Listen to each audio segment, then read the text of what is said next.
What if I told you that most of what we call problems aren't actually real?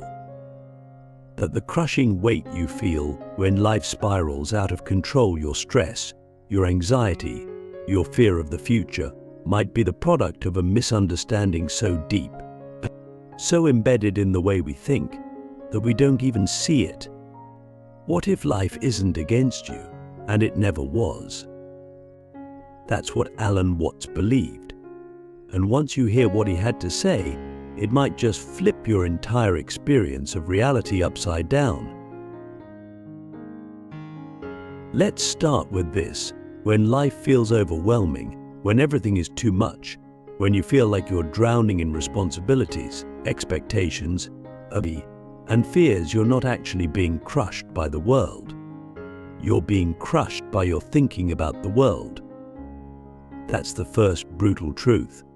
Watts said that the mind plays a trick on us. It convinces us that something is wrong, something needs to be fixed, something needs to be solved.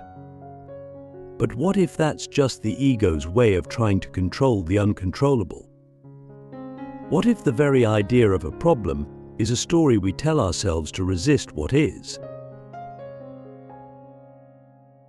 Click subscribe to this channel to get more profound insights. Think about it. Right now, as you watch this, everything is happening exactly as it is.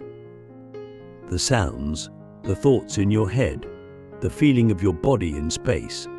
Reality is unfolding. But your mind steps in and says, "This shouldn't be happening. This is wrong. I need to fix this." That's where suffering begins. Not in the event, but in the resistance. Watts said, "The meaning of life is just to be alive." It is so plain and so obvious and so simple. And yet, everybody rushes around in a great panic, as if it were necessary to achieve something beyond themselves.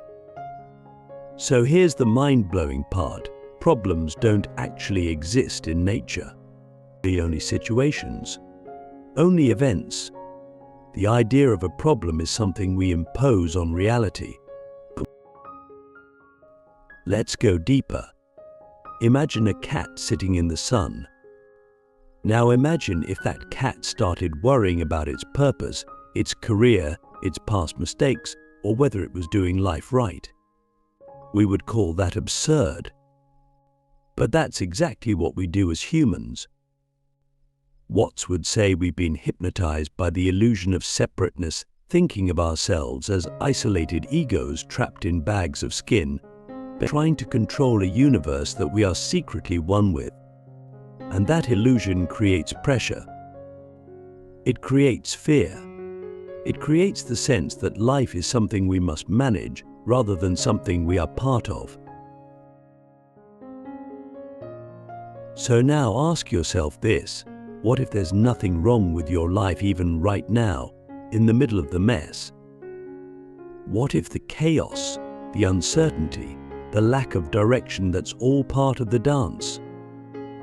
Watts used to say that life is not a journey with a destination. It's a musical thing, a play. And the point of music isn't to get to the end. The point of dancing isn't to arrive at a final step. It's to enjoy the movement. So when life feels overwhelming, it's usually because we've forgotten that it's not supposed to be figured out. It's supposed to be lived. Let's talk about control. When you feel overwhelmed, what's really happening? You're trying to control what can't be controlled. You're trying to predict the future. You're clinging to expectations. You're resisting change. But Watts reminds us that control is an illusion. You don't control your heartbeat. You don't control your thoughts. You don't even control your next breath. They happen. And yet, you're still here. So maybe the secret isn't to control life, but to trust it. And to surrender to what is. And I know that sounds terrifying. But Watts said, to have faith is to trust yourself to the water. When you swim, You don't grab hold of the water, because if you do, you will sink and drown. Instead, you relax and float. So here's the challenge. Can you let go of the idea that you're supposed to be doing something else, somewhere else, better, faster, more successful? Can you be here, completely here with whatever is happening?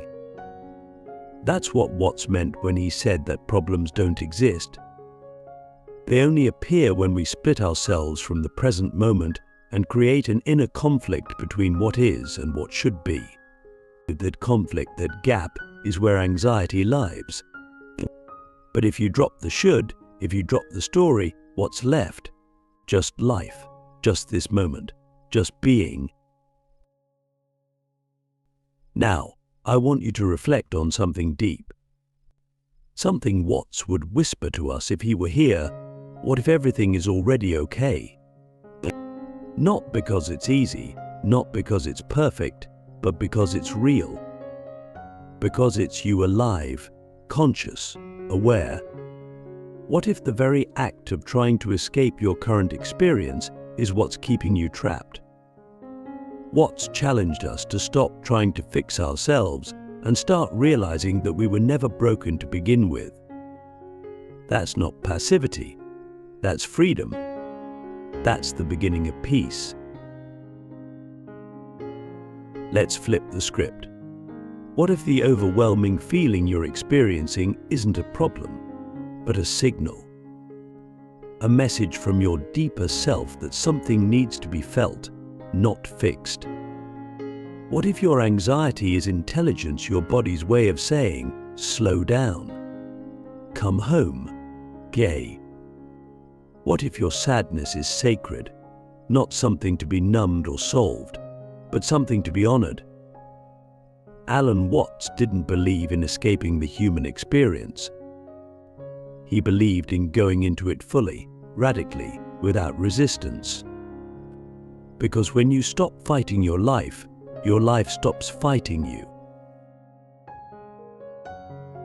Now we reach the part of the journey where Watts would ask us to look even deeper into the very nature of the self. Who is it that has these problems? Who is it that feels overwhelmed? Is it your name? Your roles? Your story? Or is it something more subtle? More spacious? Watts said the self is like a flame dancing on the surface of being. It's not fixed. It's not solid. It's a process. And just like the flame, it flickers, it moves, it changes. You are not a thing. You are an event. You are a happening. And when you see yourself like that, not as an object with problems, but as a phenomenon unfolding, you begin to soften around the edges of your pain. So let's do something radical. Let's imagine that your problems, all of them, are waves on the surface of the ocean. Real, but not permanent. Intense, but not separate from the water itself. Watts said that you are the ocean. The thoughts, emotions, and dramas are just ripples. But your true nature is vast, deep, and untouchable. And when you see that, truly feel that, you stop trying to calm the waves. You start resting in the depth beneath them. That's where peace lives.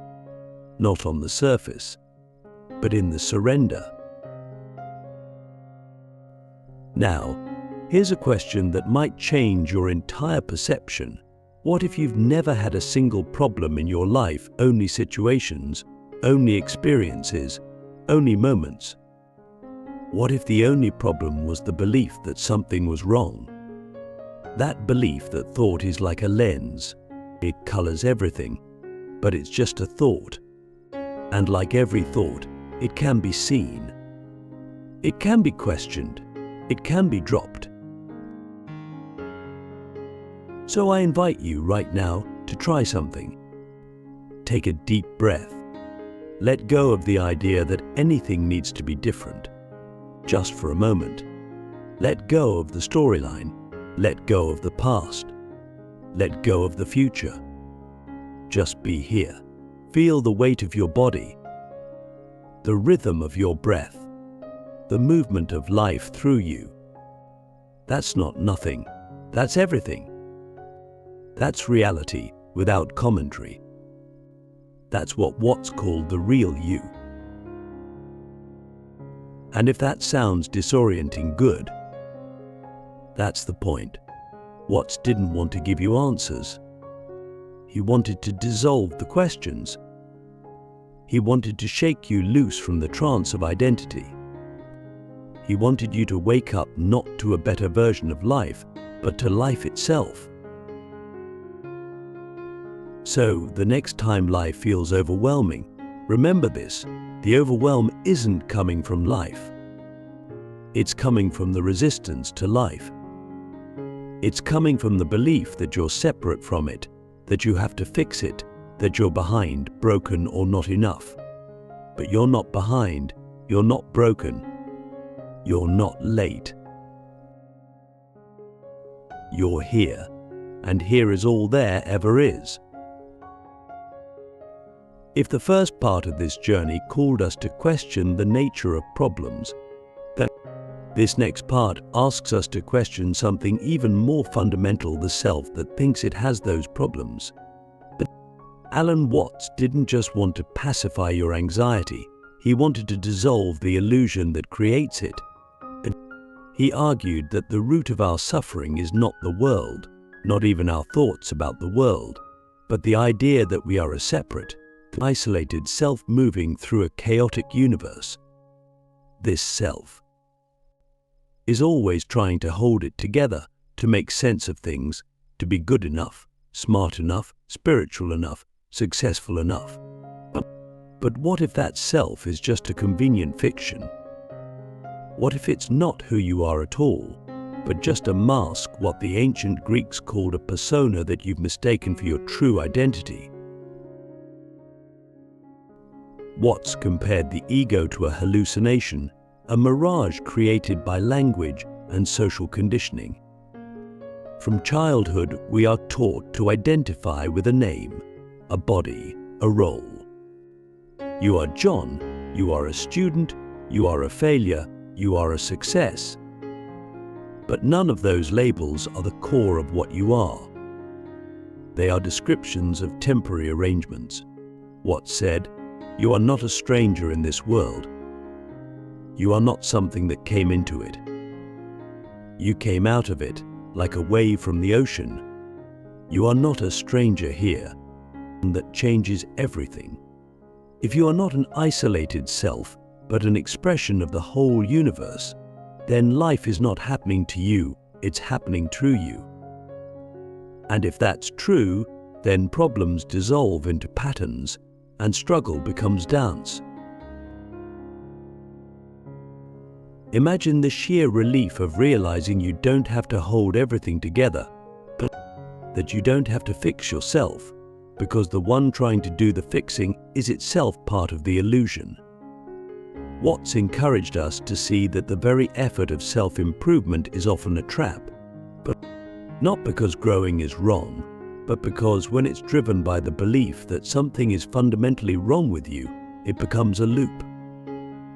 You're always chasing a better version of yourself, never arriving, never resting, never just being. But when you drop the illusion of the separate self, growth stops being a struggle and becomes an unfolding, like a flower blooming, like a river flowing. There's no strain, no resistance, just life being life through you as you. So here's the final question Alan Watts would leave us with, and it's the one that echoes loudest when life feels overwhelming. What would it feel like to live without effort? Not laziness, not passivity, but effortlessness, flow, alignment. What if you stopped trying to control the current and simply became the current? What if you stopped being the self who watches, judges, and manipulates, and became the awareness itself? That's the secret Watts whispers behind all his words, that you are not the storm, you are the sky, And when you see that clearly, not just intellectually but experientially, you no longer need to escape life. You realize that you are life. And from that place, nothing is overwhelming because there is no one left to overwhelm. There is only this moment, this breath, this silent miracle of being. And that is enough.